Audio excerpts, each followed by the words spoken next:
It is no secret to longtime fans of the channel that trading card games have been a big influence in my life, both on and off the channel.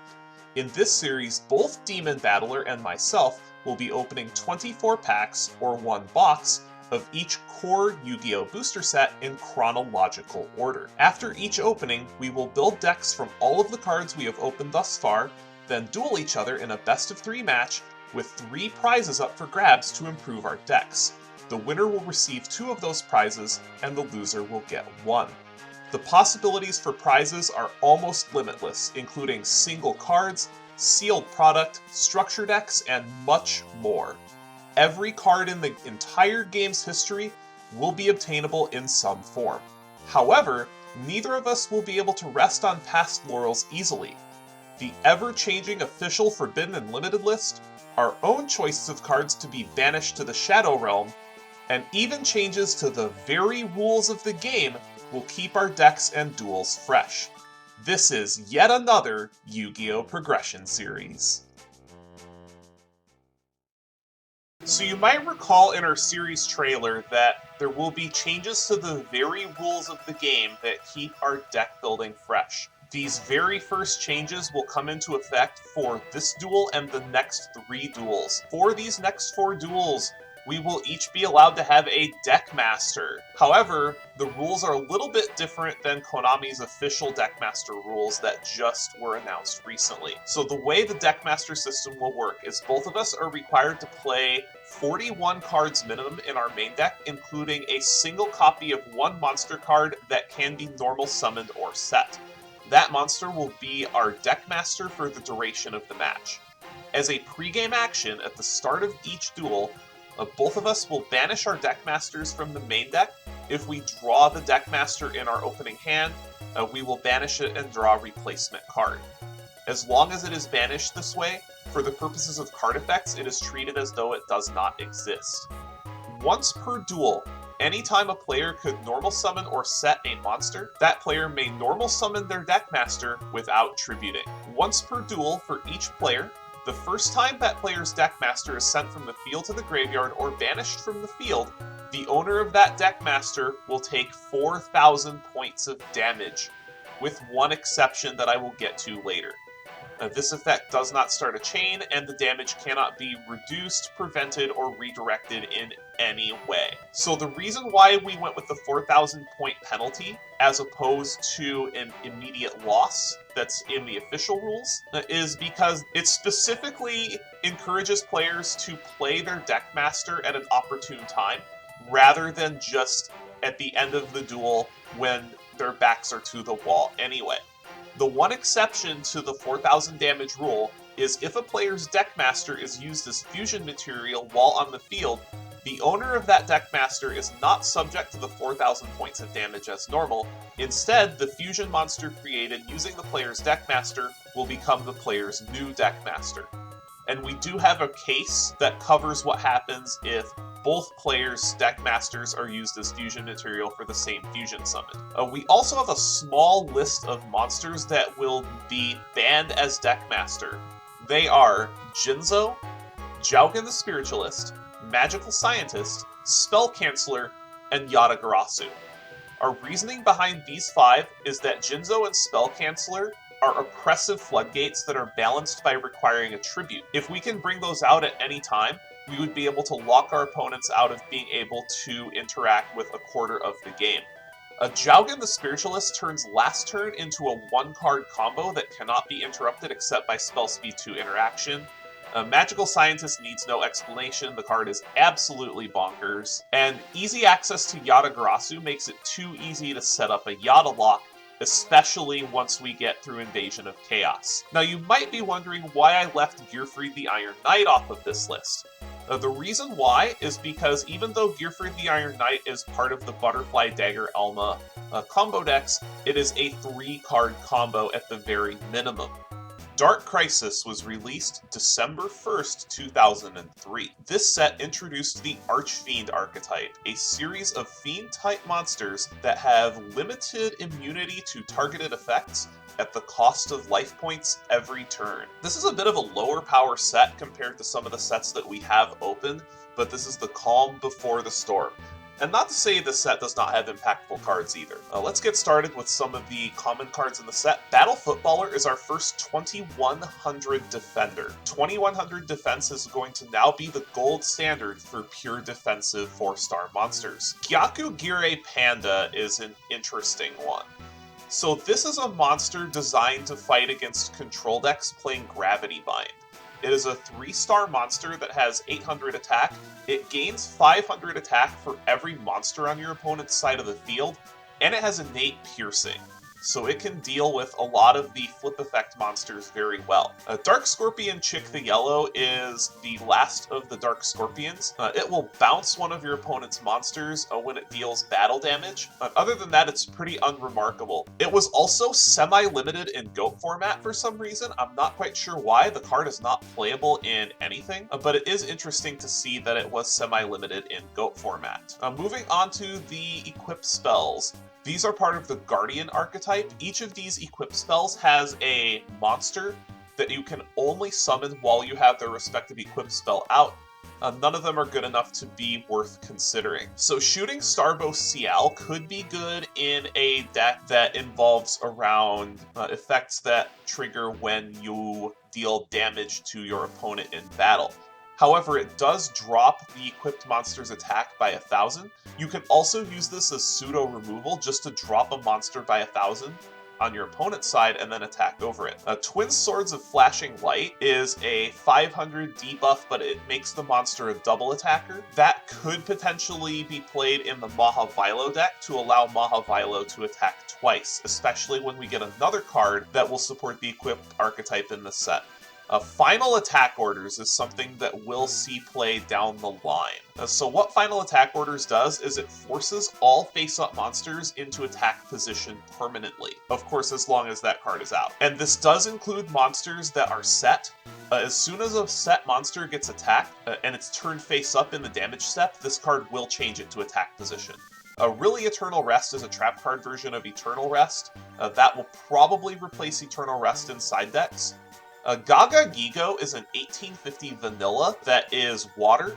This will see play in a particular deck that we'll get to in the next set. Then we have the rest of the Dark Scorpions as well. They are not really good, but there is some Dark Scorpion support in the set as well, but none of it's too terribly good. Iron Blacksmith Kotetsu, however, is a good card, and if I do go back to the equipped deck, I will play as many copies of this as I can get. It is a flip monster that lets you just search for an equip and put it in your hand. And now we get to the Archfiends, or as we call them, the Chess Fiends, because they are all named after chess pieces. We aren't really going to play these outside of their archetype, but we do need them for the names for the archetype. Shadow Knight Archfiend is the most notable one at common. It has a 2k body, which is pretty good. The only downside, besides the life point payment, is that it deals only half damage to your opponent. And we also have some fairy support in the form of Keldo, Kelbeck, Zolga, and Ajido, and Mudora. Mudora is a super rare, so we'll talk about that when we get there. The only good one is Kelbeck. So Kelbeck is a 1500-1800 body that is a Wall of Illusion. So now we will all have access to a Wall of Illusion type effect. Spell Reproduction is the first spell recursion that's not on a monster. You do have to discard 2 spell cards to use it, but then you can add any spell card from your deck to your hand.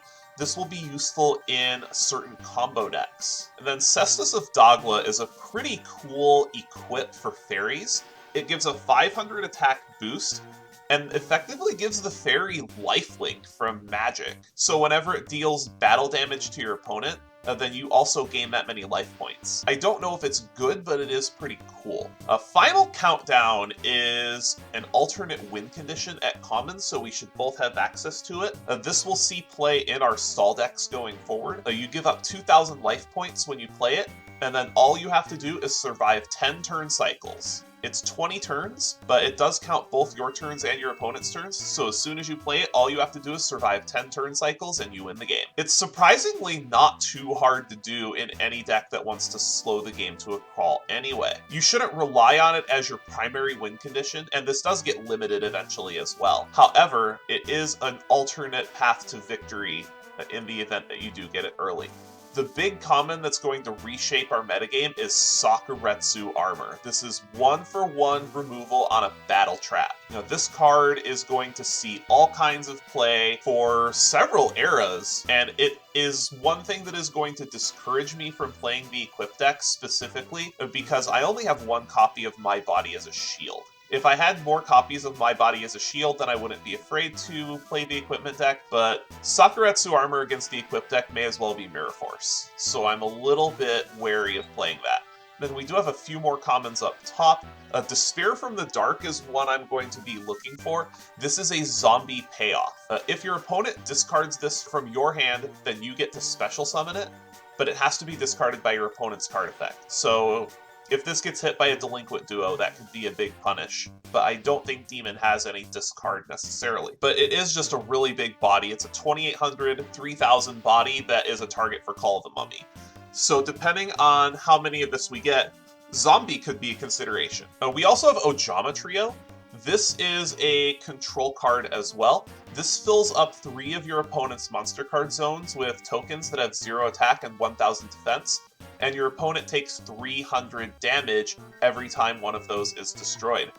Falling Down is an Archfiend payoff. It is Snatch Steal if you are in Archetype, but it has an 800 life point per turn cost that cannot be negated by the field spell Pandemonium. So Pandemonium is at common. It is the field spell for Archfiends.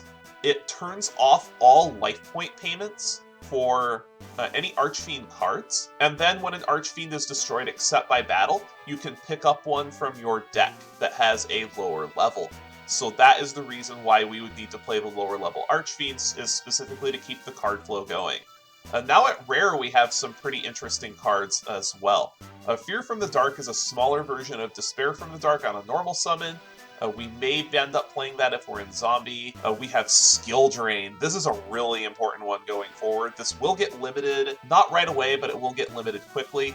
This is the backbone for a number of decks we will have access to later, but we do have access to a pretty good one now called Skill Drain Aggro, and this is also our first real piece of effect negation. So what this does is you can pay 1000 life points, and then as long as this is face up, all effect monsters' effects are negated. Archfiend Soldier is our first 1900 beater at low rarity. Great Maju Garzette is just a big bunkus. If you tribute summon it, its attack value is double the original attack of the monster that you used for its tribute summon. So you could play this on top of some pretty strong monsters to be able to get giant bodies.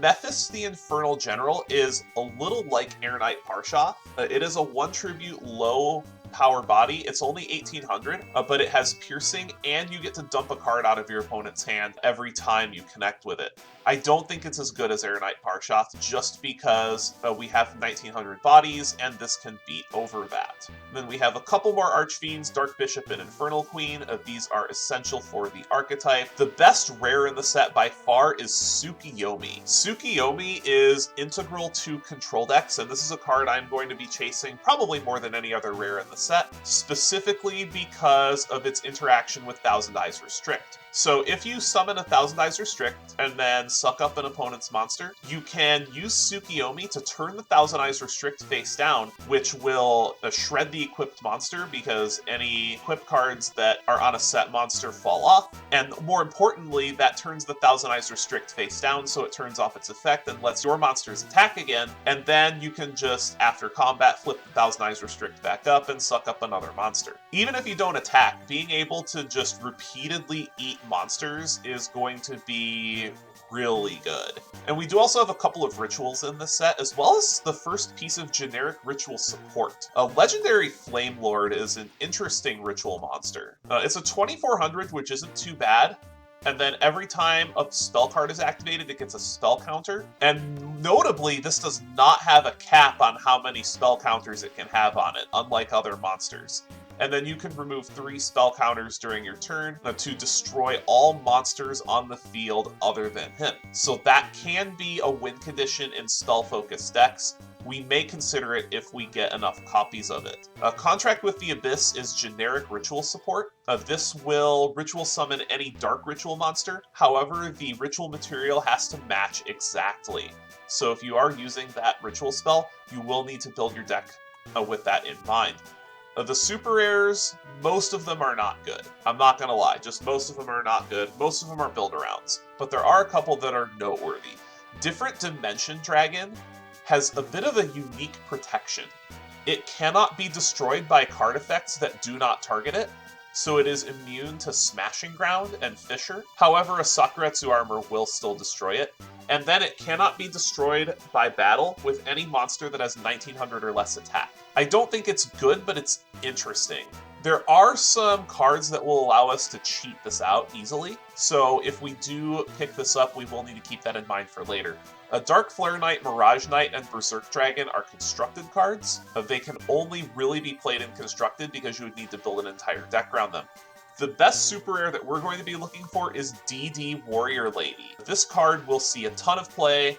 Getting multiple copies will be not a big deal because this does get limited pretty quickly and does not get unlimited for a long time. So it's a 1500 warrior, so it's very easy to search out. You can get it with Shining Angel, you can get it with Reinforcement of the Army. It's very easy to search. You get it with Sangan as well. And then after damage calc, you can banish both monsters. So it's this monster and the monster that it battles, and it is optional. So this can be used as removal. It's also got just a nice body, and it's a light, which will have synergies later on. Butterfly Dagger Elma is a combo piece. It is an equip card that once it gets destroyed while it's on the field, you can return it to the hand. There's not a once per turn on this. Unfortunately, we don't have a copy of Gearfried the Iron Knight, but that is something to look out for, because there are some OTKs you can do with this card. The main combo with it is to provide infinite spell activations for any deck that cares about activating spell cards. Terror King Archfiend is one of the boss monsters for the Archfiend archetype. It's a 2k beater, and the archetype has some cards that specifically interact with this. So if we get this card, we may be drawn to play Archfiends. Mudora is Fairy support. This is a 1500 attack monster that gains 200 attack for each fairy in your graveyard. So we will need to keep this in mind. There's not enough fairy support yet, but once we get to Ancient Sanctuary and a couple of other sets down the pipe, we may need to consider this card. Dark Master Zork is a meme in GOAT format. There is a rogue Dark Master Zork deck in that format, so I'll go over this here. It's an 8-star ritual monster with 2700 attack that has a 5 in 6 chance of getting you board advantage.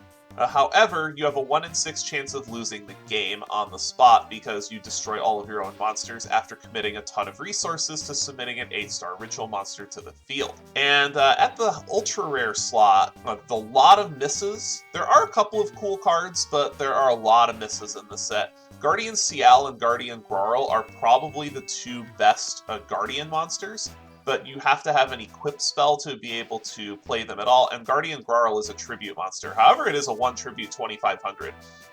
And the Gravity Axe is not bad on its own. It prevents your opponent's monsters from changing their battle positions. A Reflect Bounder is the best ultra rare in a vacuum. It will get limited, but this is quite a card. It's a walking magic cylinder. What this causes, effectively, is this monster soaks up 1 attack. Whatever battle damage that you take, your opponent is going to net take 1700 damage more than the battle damage that you take. If they attack your Reflect Bounder with less than 1700, they're going to wind up taking a net of 1700 total, both from the Reflect Bounder's effect and the battle. This card is pretty strong. It's also a light, which is important for synergies going down the road. Shinado, King of a Higher Plane, is the biggest monster that we can play in the main deck right now. It's 3300. If it destroys defenders, you get to inflict damage, but other than that, it's just a 3300 body, which is massive. Kaiser Glider is a respectable 1 tribute. It's got a big body on both sides, and when it dies, you get to bounce a monster. So this could be a considerable tribute monster, especially if we're on any kind of dragon deck. Interdimensional Matter Transporter is a neat tech card that has seen play in past formats on occasion. This banishes any monster you control until the end phase. It is a spell speed 2 effect, so you can use this in response to removal. We may play this if we get it. Cost down is a neat concept, but I don't think it's worth it. You discard a card to make monsters require 1 less tribute to be summoned. A Skull Archfiend of Lightning is the boss monster for the Archfiend archetype. It has protection from targeted effects at a 50% rate on a 1, 3, and 6 on a 6-sided die roll, and it's a summoned skull on top of that, so it's a big body. Blast held by a tribute is an interesting side deck card. It is a Mirror Force for tribute summoned monsters that also does 1000 damage, so that will go into the side deck for a while if we do see it. I'm not inclined to play it as much because I already have a Mirror Force, but it would be a second Mirror Force if our opponent is on something like Monarch. Now, the 2 secret rares, one is very strong, it's Vampire Lord. When you bring this out, it's basically unkillable. It's only 2000, however, if it gets destroyed by a card effect, it comes back during your next standby phase. So it is a very annoying card to out. It will get limited as well. And then Judgment of Anubis is a counter trap for back row that serves as a 1-sided Ring of Destruction, if that does negate something. And with the release of Dark Crisis, we have a very small update to the limited list. This is the November 2003 list. Just a couple of cards got updated on the list. We have Breaker the Magical Warrior and Tribe Infecting Virus, each being limited to 1 copy. As far as I know, neither one of us have this card, so this will not impact our deck building in any way. Alright, 24 packs of Dark Crisis. Pretty excited to open this set. It's a little bit of a lower power set, but it does have some important cards at low rarities that we will be looking for, such as Tsukiyomi and Sakuratsu Armor. We're also going to be looking for those skill drains. I'm not too excited to open any of the holos in particular, because most of them are pretty bad, but if we can snag a DD Warrior Lady, that would be really good. So let's go ahead and get started with our first booster pack. And we get an ultra rare right off the bat. It is Blast held by a tribute. This is side deck worthy because it is a Mirror Force if your opponent tribute summons something. And with Jinzo banned, we don't need to worry about this being turned off. We also got Gaga Gigo, which is an 1850 attacker, and we got Falling Down, which is an Archfiend payoff. A Drag Down into the Grave is also a card that could come up later. And that's a pretty good pack. We did get a super rare Dark Flare Knight, but we are not going to be making that anytime soon. If we get a Mirage Knight, there is a line with Magical Scientist that we would be able to make use of, but this card is not great. We did get a Skill Drain, though. That's a big hit. A Skill Drain is a card that we are going to want multiple copies of for now, but if we only get one, that's okay, because Skill Drain eventually does get limited and is currently limited today. There's our first legendary Flamelord. This is a noteworthy ritual monster because it can serve as a board wipe if you can play 3 spells with it. Pretty strong if we can build a ritual deck around it. The rest of this pack is not great.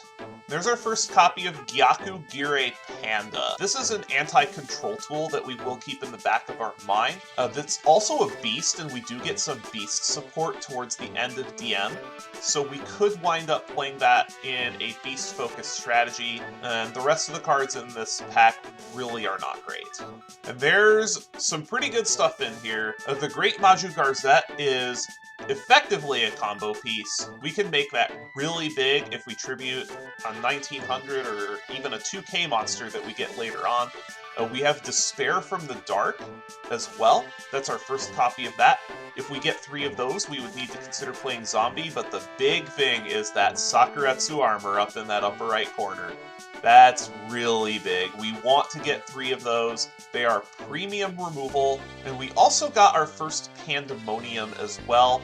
We haven't really seen any of the good Archfiends yet, so I wouldn't keep my fingers crossed that we will be playing Archfiend anytime soon. In order for us to play Archfiend, we need a Terror King Archfiend. No ifs, ands, or buts. Here's some more interesting cards. We did get a copy of Memphis, which could potentially be playable depending on what else we get. I don't like it as much as Air Knight Parshoth, but it's still fringe playable. That's our first copy of Ojama Trio, which is something we're going to be looking for a control deck. And we also got a first copy of Gaga Gigo. That's an 1850 vanilla in the water attribute. There is a water normal deck out there, but we won't be able to play it yet. We're still missing a couple of key cards, but once we get to the next set, Invasion of Chaos, we could wind up building a really strong water-focused normal monster deck.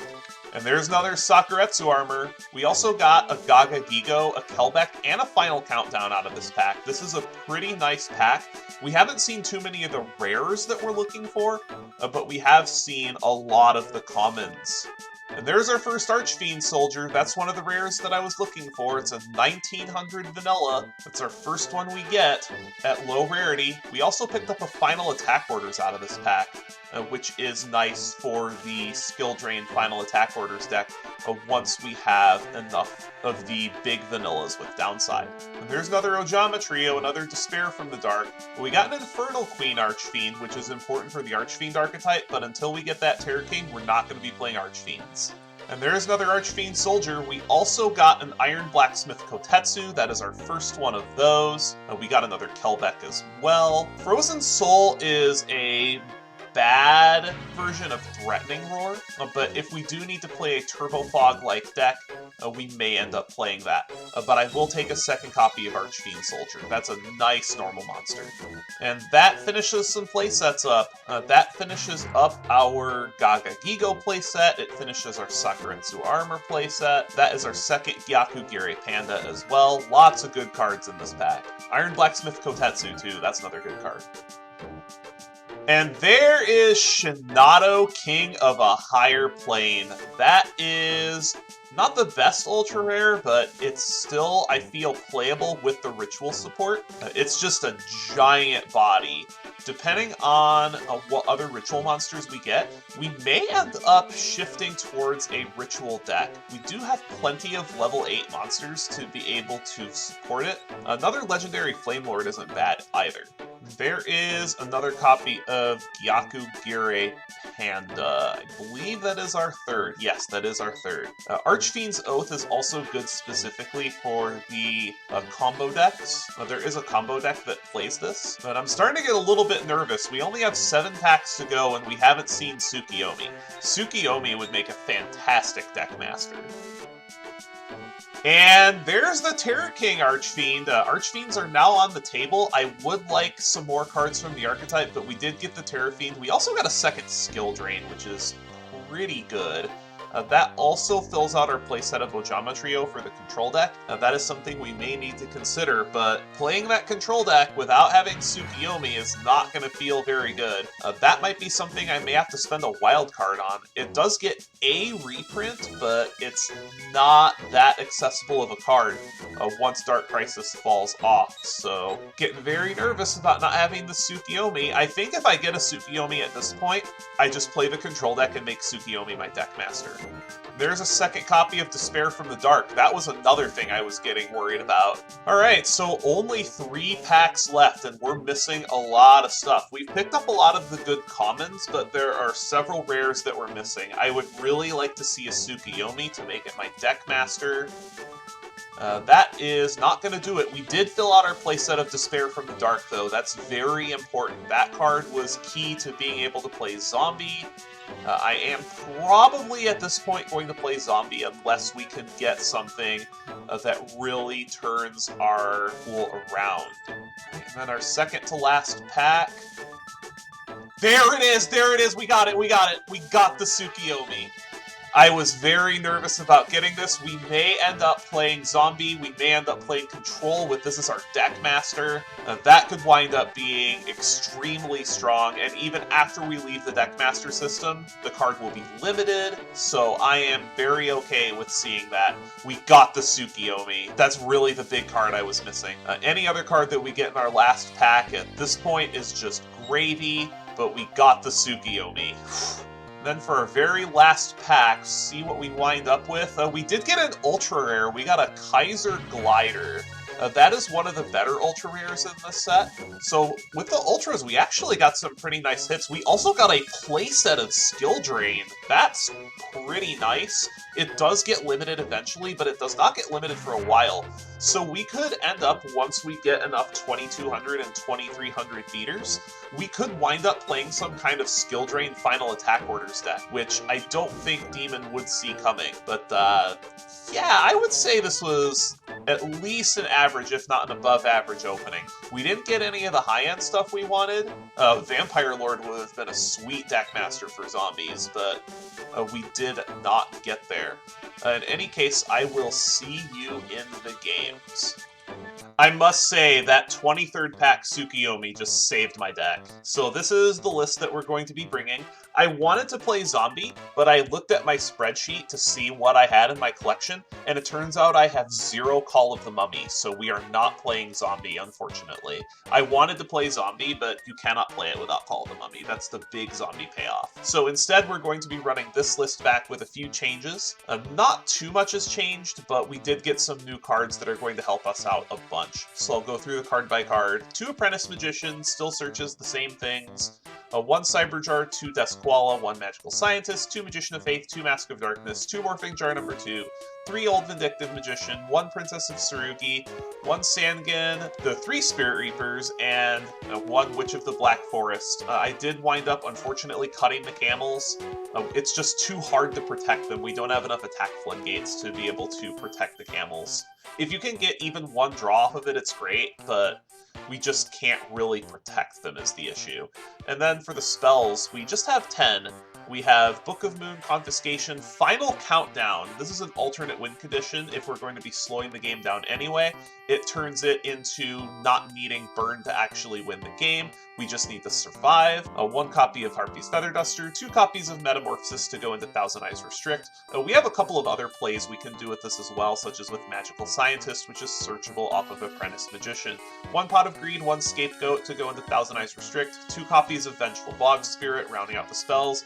And we have 14 trap cards, 2 Gravity Bind, 1 Just Desserts, 1 Mirror Force. I did put this back in the main deck because even though we are trying to stop attacks, we don't have enough attack floodgates that we can't go completely devoid of battle traps, and Demon has known that we do not play Mirror Force in the control deck previously, so this may throw him for a loop. We have 3 copies of Ojama Trio. The purpose of Ojama Trio is to give us more fodder for Secret Barrel, as well as gum up his monster zones. If we can activate 2 of these, then we may be able to just completely gum up his monster zones and prevent him from playing the game. I briefly considered Ground Collapse in this deck as well, because Ground Collapse and Ojama Trio is another way to prevent your opponent from playing monsters. 2 copies of Raigeki Break. This is in here in the main deck. I was going to side it, but this is in the main deck specifically to out Skill Drain, because Skill Drain is a huge problem for this deck. We cannot win with Skill Drain on the table. 1 copy of Ring of Destruction. Again, I thought about Barrel Behind the Door. I just don't think it's good enough. Then 3 copies of Secret Barrel and 1 copy of Solemn Judgment, rounding out the 45. And our deck master is Tsukiyomi. Tsukiyomi is a very, very powerful monster. It is a spirit monster, so it actually stays off of the field most of the time, which negates the drawback of it being our deck master. If Tsukiyomi winds up being too powerful as a deck master, we may ban this as well. I think that this is still vulnerable to Raigeki Break specifically, is enough to be able to make this risky enough that it's not ban worthy, but if this becomes a problem, we may ban this as a deck master. And that'll wrap it up for the main deck. For the side deck, 2 Prohibition, 1 Remove Trap, 1 Soul Release, 2 The Dark Door. So in the last episode, especially when I was playing with the camels, I kind of wanted a different attack floodgate, and I wasn't sure whether Vengeful Bog Spirit or the Dark Door is better. I can't actually play both in this deck because back row space is at a premium, and it's very easy to just get that filled up. That's also one of the reasons why I came off of some of the continuous spells in this deck, because I was finding that just back row space was a big issue. 2 copies of the Shallow Grave, because this is oftentimes dead against some decks. 1 Mask of Restrict if we still see the crabs. Triple Sakuratsu Armor. We're going to bring this in Game 2 and Game 3 if we suspect Gyakugire Panda is in our opponent's deck, because Gyakugire Panda is a pretty hard counter to this kind of deck. And then 1 7 Tools of the Bandit, and then 2 Trap Dust Shoot if we know we're going first. And we did make some changes to the extra deck as well. We have a Dark Flare Knight. This is our largest 6-star. We don't have a Mirage Knight to bring in off of this, but this is here for a Magical Scientist play, where we could go into a Metal Dragon and then metamorphosis it into a Dark Flare Knight to get a 2200 body that stays around. Most of the rest of this is blanks. I was kind of wishing that we had an 8 fusion, because we did pick up some pretty good 8 stars, and we would be able to go into an 8-star fusion off of Metamorphosis, but I think the first really good one that we get access to is not until the end of DM with Gatling Dragon. I put a couple of Musician Kings in here, in case we need to go into Reaper on the Nightmare. No, because the only one we had is Flame Swordsman, and I wanted to have a backup, plus we had space in the extra, and then, of course, Thousand Eyes Restrict. That is the main monster we're going to be going into, and with Tsukiyomi, we'll be able to shred our opponent's board, and I am fairly certain that Thousand Eyes Restrict is on the radar for a ban. See you at the dueling arena.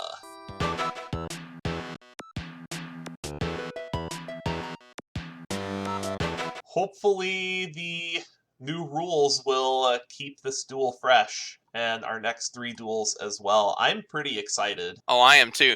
This was something that I've always kind of wanted to see in some way in the game, but I always figured there was just not really a good way to implement it, so it's going to be interesting to see how this works now. And honestly, saying that they're going to have it in Master Duel, even if it's not the way I'm 100% preferring it, I like the fact that it's actually being shown some kind of care, because I do remember that season was kind of considered bleh for that arc. It'll be nice to see the Deckmaster system actually get something for it. It will. Oh, darn, that's not good for me. Alright, that's a good start. I think I'll take that free card. I'm sure you will. Good luck, duelist. Good luck. And you may have banned him, but Jinzo's haunting you. Alright, so as a pregame action, I will show you my Deckmaster. My Deckmaster will be Tsukuyomi. Ooh, Tsukuyomi. Interesting. Alright. And mine is gonna be my Tyrant Dragon. I actually kind of saw this coming. Yeah, I kind of had a feeling you expect it from the start, but I figure, let me do it now, so that way I can get it out of the way, and then he won't be expecting it every time. Yeah, it's a good one. Alright, so draw for turn, stand by main. I think I'm just gonna go ahead, set one, and pass. Alright, draw for turn, stand by main. I am going to set a pair, and I will pass my turn. Stand by main. Ooh, okay. I think I'm going to run out an Archfiend Soldier. It's a 1900 body. Alright. Let's see what you got. On attack declaration, I'm going to secret barrel you for 14. Ew. Alright. It's a jar. Of course it is. Alright. Well, with a Deckmaster like Tsukuyomi, do you think I would play anything but this deck? Good point. Good point. Alright, so we'll shuffle up, and let's see. That's a good card. That's a good one. Fuck! Interesting that you're on that. Ah, damn it. Bye, Berserk Dragon. Get it out of here. Of all the fucking cards. Of all the fucking cards for you to turn around, for me to mill out. Get that out of there. I don't want to deal with that. It's way too big. You know what's the funny part? You know what's the big reason why I have him in there? What level is Tyrant Dragon? Oh, I'm aware. God damn. Alright, well, since that cover got blown, I guess I'll just set a couple cards and pass now. Alright, draw for turn, stand by, main. I do have the Feather Duster. Do I get the sacks? You don't get the sack, but you do get a couple of good cards out of it. Those are some good cards. Since I know that's an old Vindictive Magician, let's go ahead and run this out for the value. Oh, man. Yeah. I would like value, please. Get your value. Get your great value. What do I want is the question. I'm gonna get a... Oh, oh shoot, I can't get that. That's Sandgen, sorry. I'll just get Spirit Reaper. Alright. Sorry about that. I know how to read cards, I swear. Sure, Bandit Keith, sure. I mean, you knew I have Koala in here. Oh, yeah. Alright. I'm sorry. Sure, Chumley, sure. After combat, I'm gonna set one. Go ahead. Alright. Draw, standby main. That is not really what I wanted to see, but okay. Let's run out a Dark Blade. Sure. You got the sack? 18 in. No sack. Alright, I will set a card in main 2 and pass the turn. Draw for turn, standby, main. I will go ahead and set this in Sego. Gee, I wonder what that could be. I'm gonna activate my Heavy Storm. I will chain Ojamatrio. I will chain Meteor Rain. That's pretty good. Okay, so chain resolves. Have your 3 tokens. Okay, that was weird as hell. 2 of them popped up white and 1 popped up orange for a moment. That was odd. Alright, well, have your tokens. Yep. And I will... Kaboom. And you can have that 1500 damage, I'm assuming. Oh! Oh, shit. Okay, so you take 9, but... I was really hoping I was really hoping you would normal another monster into it. So, yeah, you'll take 900 from the Ojama tokens dying. See what we get. Wow. Those are cards. Holy crap. And you don't have good attackers. So, Gravity Bind, Pot of Greed, and Raigeki Break. Unfortunately, you do have a spell shield for the Pot of Greed. I do. But do you have another spell besides that Swords of Revealing Light, is the question. That's the big one.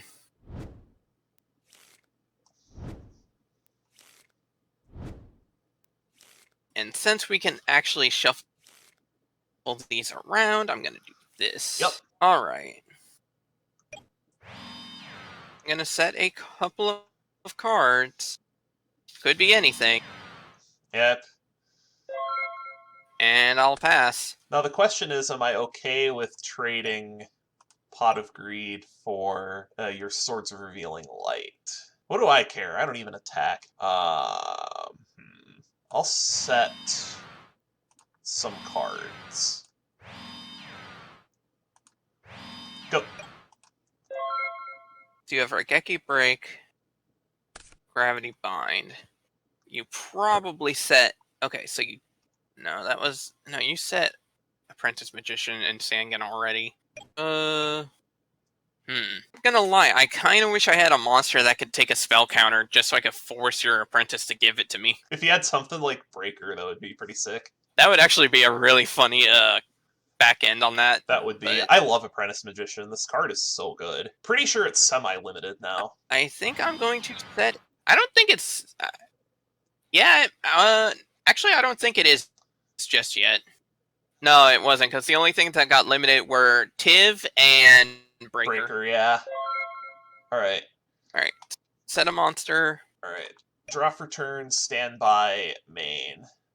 I'm gonna flip summon Old Vindictive and pop your set. Alright.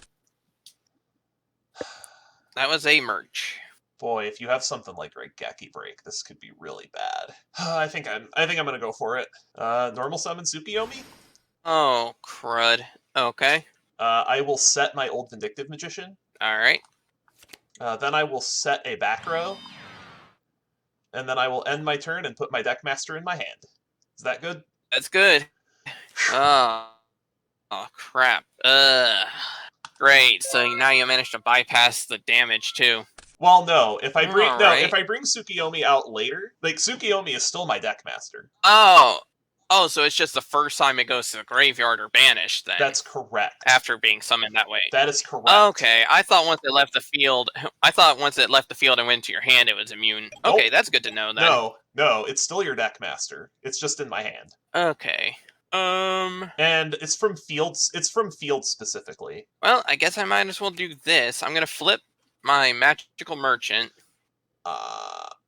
I am going to chain Ojamatrio. Damn. Okay. There is a very good reason why this card gets limited eventually. Yeah. Alright. Okay, Magician of Faith gone, Fuck. Cyberjar gone, Blue Eyes gone. Oh, God. Oh, there's your Tsukiyomi. Sack is not that good. Yeah, Sack isn't too good against this deck. And then on resolution, I'm going to activate Just Desserts. Oh, come on! Oh, Geometry, Yeah, Just fine. Desserts. Good stuff. Alright, why not? Alright. Let's rip the Band-Aid off now. Pop the set. That was my Battle Footballer. Thought so. Okay. I can't believe I have to do this, but well, what am I? Nah.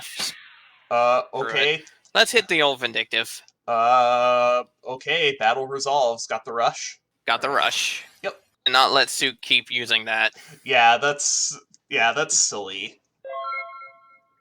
Alright, draw for turn. Stand by main. I am going to... I'm going to set a monster and ship the turn. Alright, so that's turn 1 on swords. That is not what I was hoping to see. Can we move these out of the way so I can make a Link summon?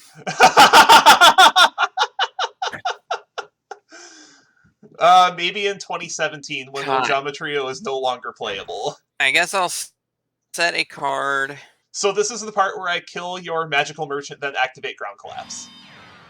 You know, the funny thing is, I actually mentioned that kind of thing in my preview. Draw for turn, stand by main. Flip Magician of Faith. I will target the only spell in my graveyard, which is Feather Duster. Ah, crap. Okay. Fire it. This will force the spell shield. Oh, yeah, unfortunately I don't have you don't have it? Oh, sick! I was not expecting to get this far. Crap. Normal my Deckmaster set the Faith? Yeah. Go ahead. I kind of don't mind the I kind of don't mind the merch being on the table either. I'm gonna probably just leave that alone. What's this attacking thing? I will fire Pot of Greed now that you don't have a spell shield up anymore. Right. I mean, if you want, you could attack one of my tokens and make me take 300 damage. Nah, I like him on the field a little bit better. Damn it. I will set a back row, end my turn, put my Deckmaster back in my hand. I really did not see the whole Tsukiyomi thing as the Deckmaster coming. God damn. Yeah. Yes, this is one of the reasons why we had that discussion about this, and we'll talk about it in post game as well. All right, I'll pass. There's not really much I can do here. This is not very good for you. Draw for turn. Stand by main. I am going to set a monster, and I will pass the turn. Stand by. Ooh, that does not really help me a lot, does it? Oh, it does not. Damn it. At the end of your turn, I will activate Secret Barrel for 1,800. Draw for turn, stand by main, flip Desquala for game? Yeah, that's, damn. It mostly sounded like you just bricked.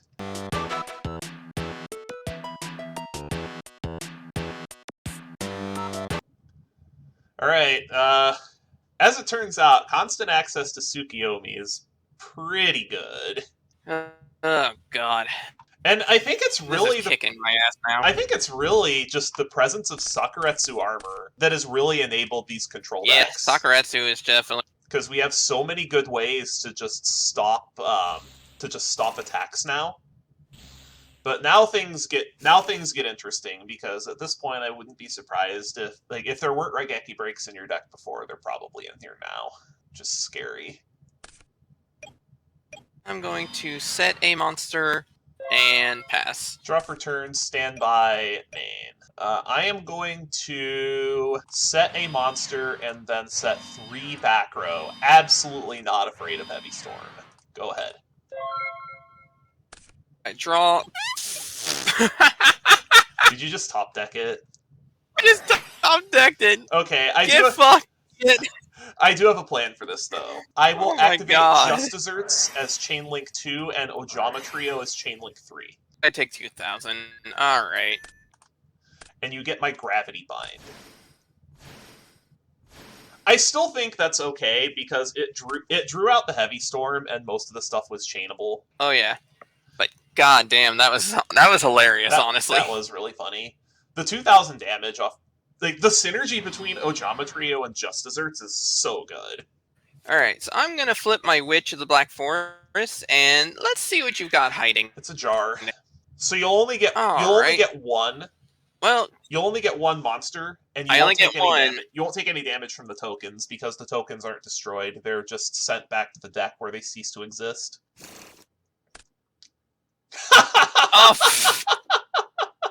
And I shuffled. I saw that. That's funny. Alright, so main phase 2, I guess I will set a card and pass. Draw for turns, stand by main, set one. Go. Alright, draw. Stand by main. Alright, so we're going to do the same thing. We're going to flip up our Witch. Sure. And then we're actually going to have a little fun with this. I'm going to normal summon my Deck Master. Gonna bring out the boy?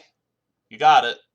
Alright, then at the start of the main battle phase, I'm going to activate Meteor Rain. That's pretty good. Am I just dead? Let's see. After its card.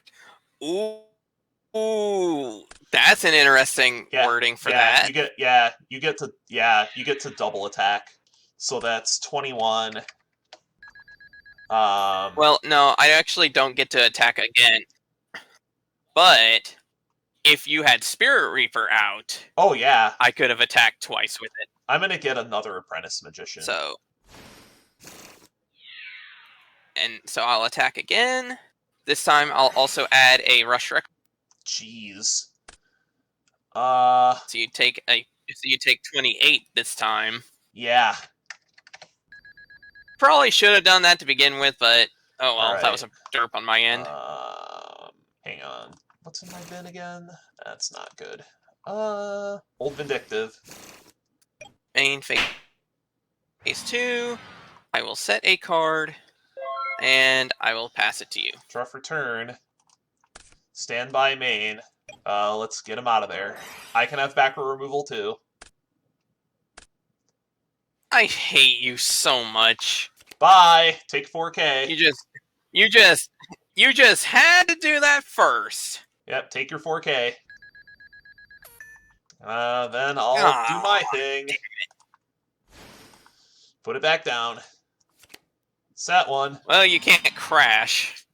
Nope. No, if I crash, I lose the game. And Tsukiyomi's better off in my hand anyway. But now you've put me in kind of an awkward situation. Alright, I'm gonna set a monster. And then I guess I'll just go into your monster, into your Vindictive. I don't really want to give you Witch of the Black Forest trigger.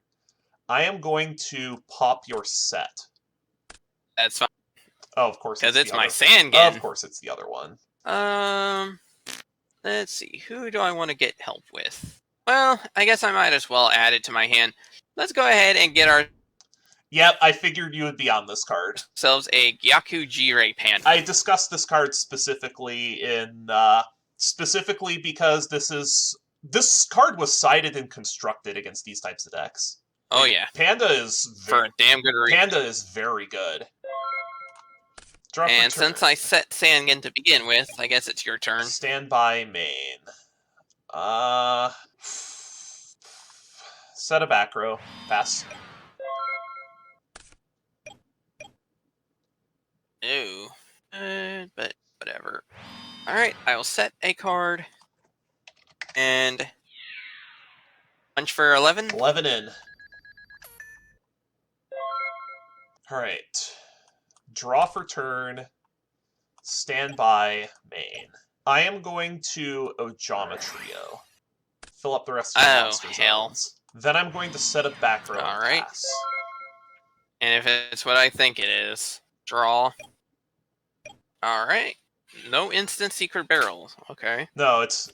I'm going to flip my magical merchant. Yeah, merchant gonna merch. No, if it was a secret barrel, I would have... If it was a secret barrel, I would have actually just fired it on the resolution of magical merchant. Oh, that's a good card. That's a good card. It's a good card, but I don't know if you want to activate it right now because that puts you in secret barrel range. I mean, I'm in secret barrel range. You are now, yeah. Let me look at your bin. You've used one. Boy, I really don't want to do this, but I think I have to. I would much prefer to just take the 13, but if you have a rush recklessly, I lose the game. Fair. Okay, so what do I get to pull up now? God, I see only one way that this kind of helps me out of this, but kind of kills me in the process. I guess I might as well just Exile Force, yep. Add this to my hand for... Yeah. So, main 2, set a card, and I will pass. Draw for turn, stand by, main. I'm going to set a monster and pass. I know you have Exile Force. That does not... I don't think that does it. No, that doesn't. No, it doesn't. Damn it. That's 100 shy. This is a close game. It is. I have one option, but it's not a great one. Then again, it does put you at a much worse situation than I would. Well, potentially. Alright. Yep, fuck it. Nothing ventured, nothing gained. I'm already in trouble as it is. I'm gonna fire off Raigeki. You got the mask. That mask. Okay, that mask would have been. I'm glad I did that. Yeah, that mask. If you attack that mask, it kills you. Because then I can recur Just Desserts, and then you just die. Yeah. Dude, Ojama Trio Just Desserts. Like, people were playing Just Desserts in Constructed in this time frame in their control decks. Like, the card is very good. Big decision. I'm actually kind of on the edge of my seat right now, not gonna lie. Sorry, I know, it's a big decision. Yep, there's the Exiled Force. So, I think I may have misjudged on this. Alright, I'm gonna summon Exile Force. Flip Magician of Faith. Add Rush Recklessly to my... On attack declaration. Fuck. Nah, you got it. Now you got it. Oh, thank God. Now you got it. It was a bluff. Bruh, I'm not even kidding. I was like, man, this might actually work. Because I was thinking, okay, Panda could go in, attack whatever. Like, Panda will have 1,300 attack. And then I stopped. I was like, wait, no. Panda only has 800 because if I Raigeki. And then finally I was like, wait a minute.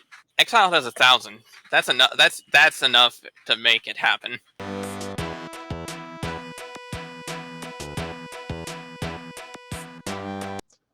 All right, game 3. That was a heck of a game too, man. Really close, but I will take the play.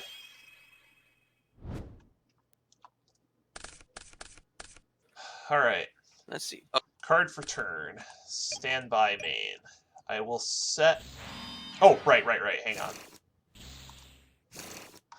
Knew I was forgetting something.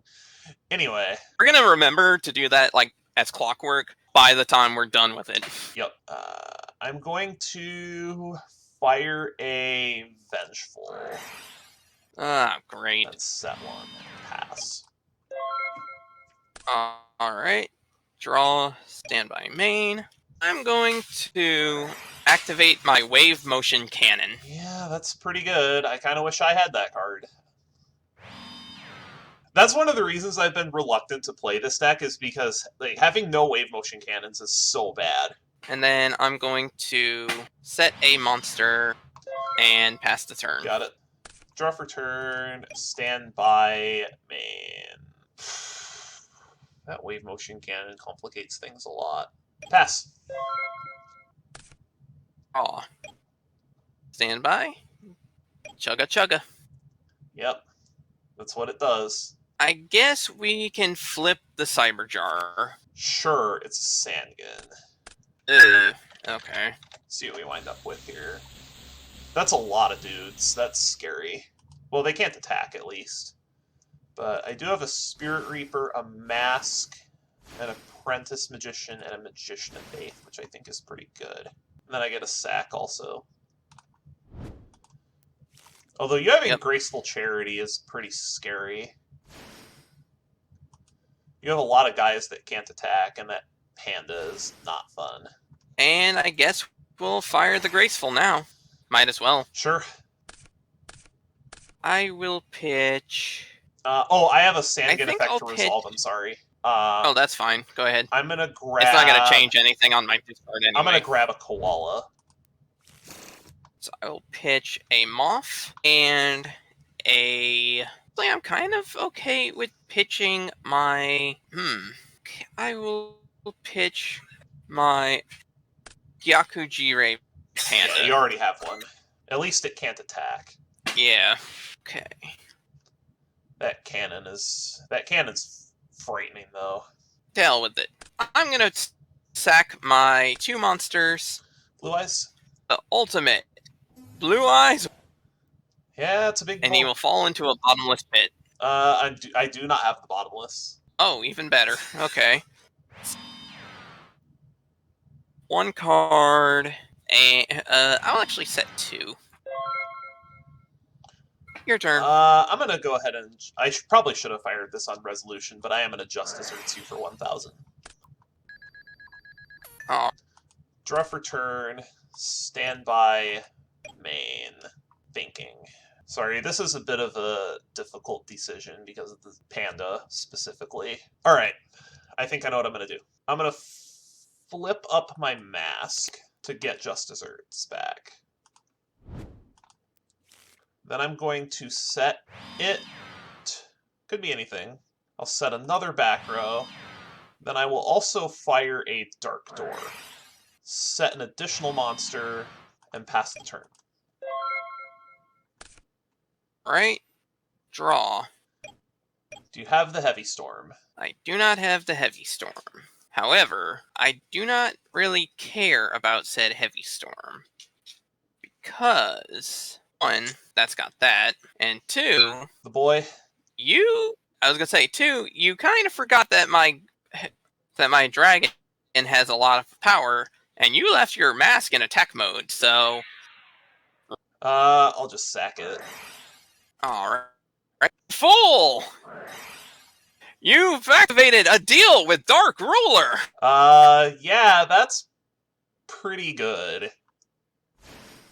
It can't attack this turn, though. So my Berserk Dragon... Yeah, you do have a Berserk Dragon. You have a Berserk Dragon. Can't attack. Main 2, I will set a card.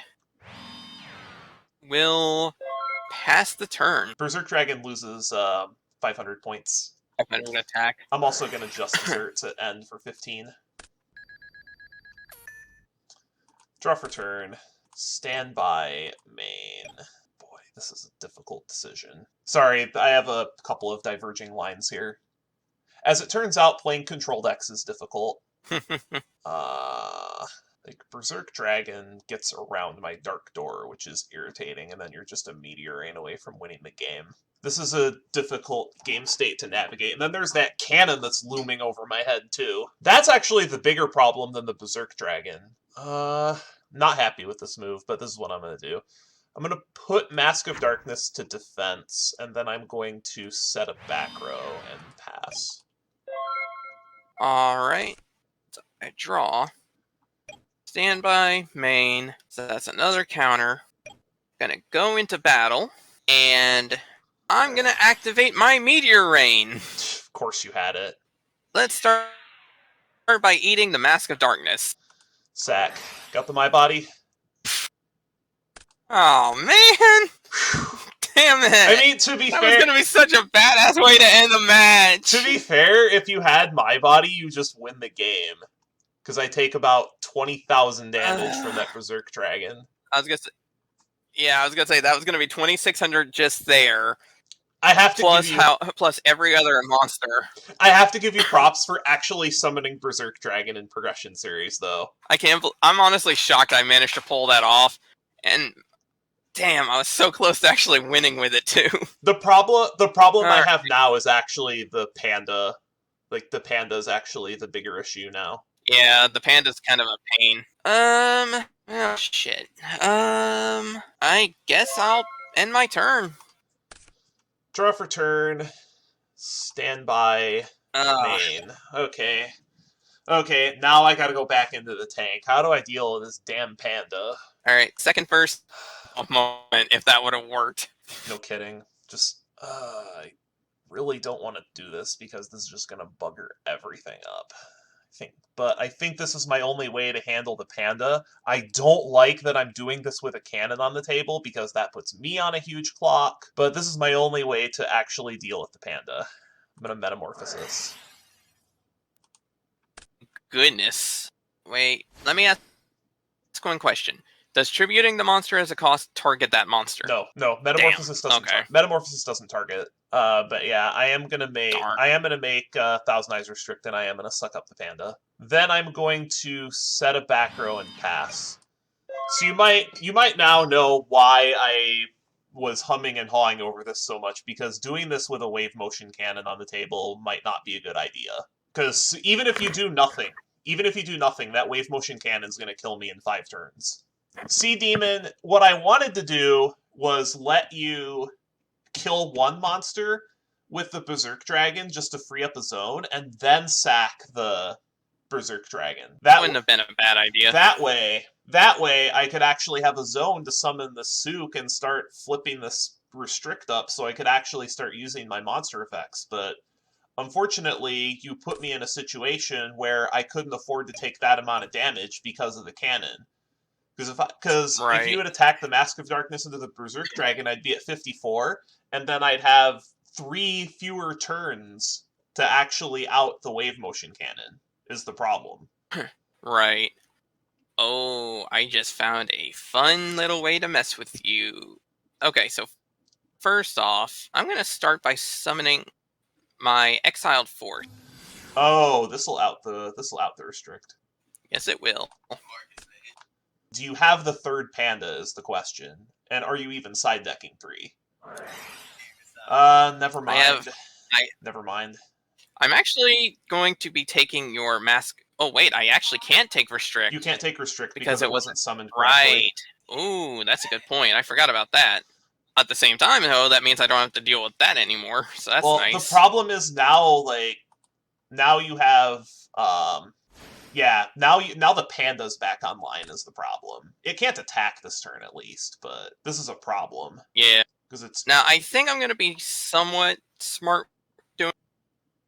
I'm going to sack off the cannon to deal Forte. Sure. And I'm going to flip summon my Magician of Faith to get my cannon back. That is very bad. But no, that's a wise idea. Set it off now, get some off, as opposed to trying to run it all 8, because with my luck, it'll get to 7, and then you pull Feather Duster out of your butt. So no kidding. And then I will set a card and pass. Draw for turn. Standby main. So I'm going to wind up taking... If you attack with what's on board, I'm going to wind up taking 2,400 from Panda, so I'm not dead. I think I have one more turn. Yeah, you'll have one extra turn left over. Set a back row and end my turn. During your draw phase, I'm going to Ojama Trio. Fine. Anything on res? No, nothing on res. Alright, main. Does any of this actually matter? Wait a minute. Let me think. Off a print. Well, Reaper only has 300 defense, or 300 or 200 defense anyway, so that's not actually Spirit Reaper has 200 defense. Difference. So I would have to pick it out of the lineup, and even then, that would still leave you with 400 points. Yeah, I think based on the current board and the fact that I filled your monster zones, I think I'm going to get one more turn no matter what. Yeah. So I'm going to go ahead and just switch this to defense and pass. Draw for turn. Standby main. Math. Do I have enough damage is the question. 55. That's a lot. I don't think it's enough damage. I think I am just short. I think I'm just short because I can secret barrel for 2,000. All right. I can normal the Sook to set the mask. I can reflip mask to get the secret barrel back. Or do I get the secret barrel back, or do I get the sack? No. I think I have to get the sack. Then I'm going to set 2 back row. Pass. Suit goes to hand. And suit goes back to your hand. Alright. Alright, so draw. Wasn't expecting to get this far. Okay. Well, actually, that kind of fixes my problem, does it? I'm in standby for a second. I can't use that effect, but... Yeah. Your wave motion goes up to 2. Okay, so yeah, unless you hit... Alright, so unless you end up hitting some crazy-ass thing like Feather Dust, I can actually afford to do this. At the start of main phase 1, I'm going to fire cold off wave? my cold God damn it. Did you just top deck Any response that? to this? Did you just top deck I just that? top decked it. Wow. So then that's, math. So that's 28. Okay, so if you attack the mask, I'm not dead. Right. Okay, I am under cold wave. That's the thing. I'm not dead. You're not dead either way this turn because I also can't set off the cannon. Correct. Alright, so let's go poking around. Because let's see, you have a Moth, you have a Apprentice, and you have a Unknown card. Let's hit this one. You're there in we battle. go. Let's hit. There we go. It is the Apprentice Magician. So you get to summon a monster, but you also take 2,000. I do. What, if anything, gets me out of this? Is there anything that gets me out of this? I feel like you would need basically I get Old Vindictive. Old Vindictive plus... this gets set. There we go. Okay. Alright. And I can't... Oh, wait, you can't even activate Feather Duster, right? Correct. So, I think I'm just dead. Yep, I am under Cold Wave. So I can flip this Desk Koala to deal you 800, and then I lose. So I had 2 diverging lines with I had 2 diverging lines with this. When you summoned the, or rather when I flipped the Mask of Darkness, I was deciding if I wanted to go for Secret Barrel or for Sack, because Secret Barrel puts you at 2k, and then you have to pluck the Spirit Reaper, specifically, that was set. It was this one. If you pluck that, then I lose on the spot. Because if you attack the Mask of Darkness, then you can't kill me with the Wave Motion Cannon, because I go to 100. The line I was actually trying to play for was recoup the Secret Barrel, like activate the Secret Barrel for 2k, and then get you in a position where I could try to draw a Secret Barrel. I also had a Princess of Tsurugi in my hand. I just had no way to actually proc its effect in time. Right. I'm actually beginning to wonder if maybe Ground Collapse is actually worth a slot in this deck. I was seriously considering Ground Collapse, but I wanted to try Dark Door. I think Dark Door is fine, I think Vengeful is better. I tried a 2-2 split, like 2 Vengefuls and 2 Dark Doors between main and side, and I was just messing around with it. So the reason why I made Tsukiyomi my deck master is because I only had 1. Okay. See, I did end up pulling 3 of them, which, as a quick note, too, granted, it would have made it still reliant on finding a way to out the cannon, but what you could have done was just summon Tsukiyomi, flip my panda down, and basically that would have kept me off attacking entirely until you had a way to out the cannon. Yes, I had considered that line as well, but I felt it would be better to set the Mask of Darkness to push for more damage and play to my outs. But no, I definitely considered setting the panda. Now, I did also have this in hand for a while, just in case I need it. But I did also have these in place specifically in case you had a way to clear out my cannon, and I would have happily pitched the heavy storm for that. I figure these are a bitch. Like seriously, Vengeful Bog and Dark Door, these things suck so bad to deal with. Yeah, they are, and just wait until we get to Ancient Sanctuary when we have level limit area B too. Oh god. When we can play real control decks. But like Gyakugure Panda, this was a side deck card in Yu-Gi-Oh! At the time and constructed specifically for matchups like these. And the funny thing is in game 2, when I saw you were still in the Meteorines, I actually boarded 2 of my Spirit Reapers out. Oh wow. I was specifically anticipating Panda, so in game 2 I took 2 of the 3 Spirit Reapers out, and then in game 3 I boarded 1 back in. But I had, like, how many outs did I have? I had a lot of outs, actually. Like, I had a number of outs to actually... Basically, the lines that I had was either get the sack to keep the panda at bay, or get the Secret Barrel and try to just draw a burn spell. But if you had Cold Wave Heavy Storm, there was nothing I could do. This was a really good match. This is going to be a nightmare to edit. Oh yeah. Oh, I'm sure. But good stuff. I like the added dimension that this added, and it makes it so that the deck masters are useful without being overly risky, and that's one of the reasons that made it.